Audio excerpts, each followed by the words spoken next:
everybody, welcome back to Canada's Boxing Channel. Hope everyone's doing well. It was a golf morning for me this morning. Roasting hot though. By the time I got home, which was sort of 11:30, it was 34 degrees centigrade. And I found myself gassing out on the golf course.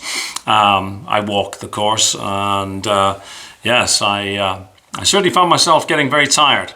And maybe that's just an excuse for the the somewhat less than spectacular round. Anyways, much more important, let's talk some boxing. Yesterday, as you know, I did a video giving a synopsis, if you like, of a Daniel Dubois interview that he had given to the Stomping Ground. And so it's entirely fair that today I should give a synopsis of the same channel's interview of Olexandr Usyk.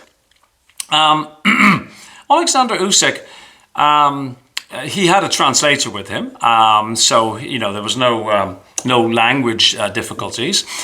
He seems to have really embraced what I think people generally call mindfulness, very much in the present. He was asked by the interviewer, who said he was a fan of Olexandr Usyk, said that his first experience of seeing Usyk was that his mom had bought him a ticket to see Usyk fight, I guess, against Tony Bellew. And I was kind of smiling because, of course, the interviewer must be rather young, and I thought it was sort of quite sweet, really, though I'm kind of envious, of course. Anyways, he was asked, first of all, as appears to be obligatory of the British boxing media and establishment, this low blow. I am sick to the back teeth of this fake controversy. Fake, not true. Fake controversy about low blow. Here's my view. The blow in question took place in front of the ref. The ref immediately put his hands to his own groin and waved off the knockdown. That's where it should end. It was a low blow, and Daniel was lucky he wasn't penalized. The referee, in accordance with the rules, can give the recipient of the low blow a period of time to recover. The rules allow up to 5 minutes. Usyk was ready to go before the expiry of the 5 minutes. And in fact, the ref said, no, take some more time. But still, before the elapse of the 5 minutes, things were restarted. This sort of nonsense, this sort of narrative about low blow, it actually detracts from the fight. It really does. Anyways, Usyk appears to be of the view that it's in the past. He said, you know, it might happen again. It might be the case that Dubois hits him low again. He said that, you know, it is what it is. I've got a protector. You know, like, it's in the past. Now, today, this moment is what we're talking about. And I thought that was really good. And I drew something from it.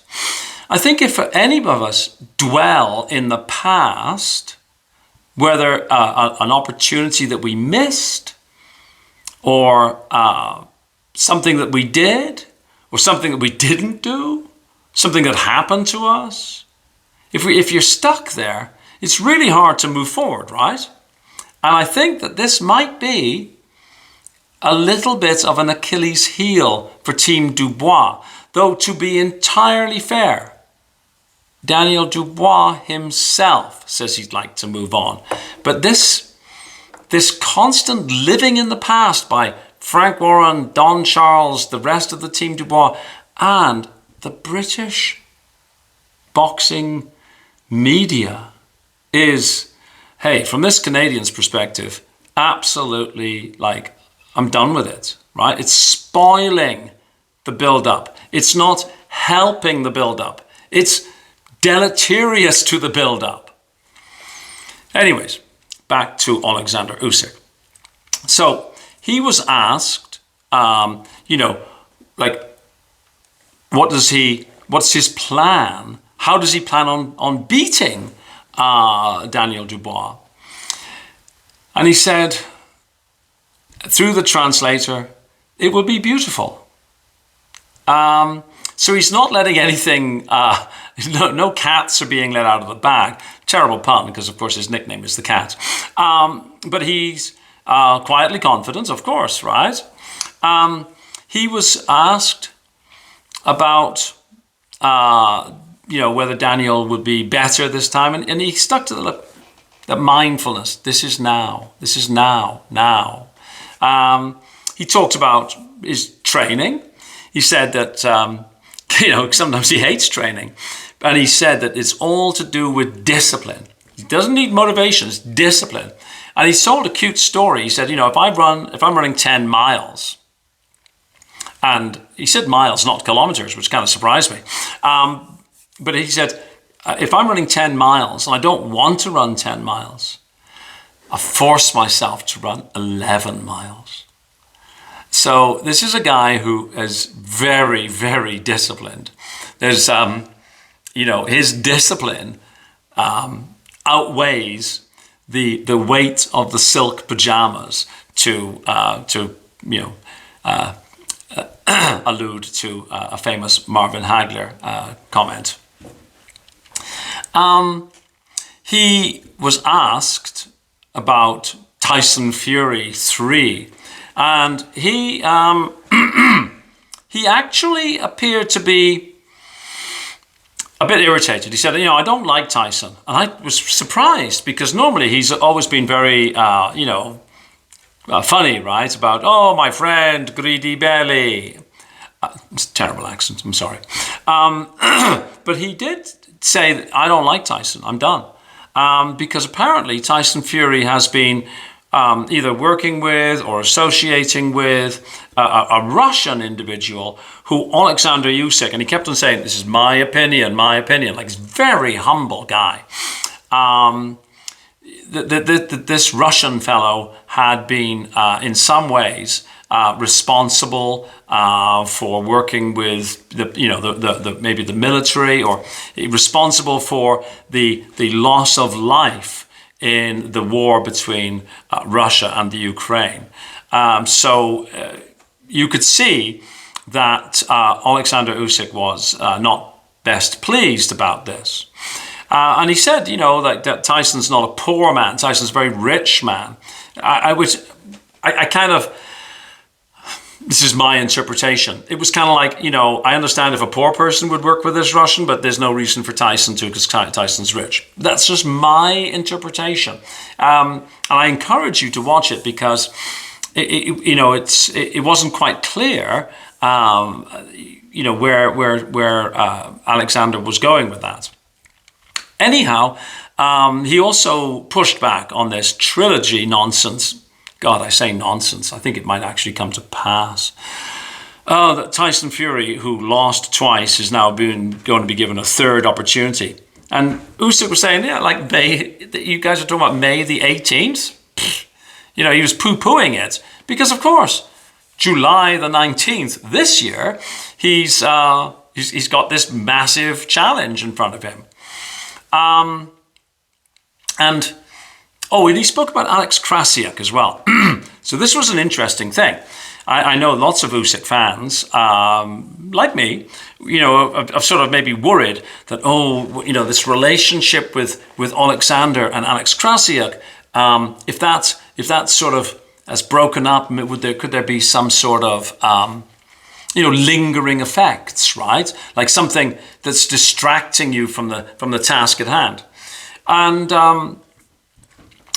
Alexander Usyk said, no.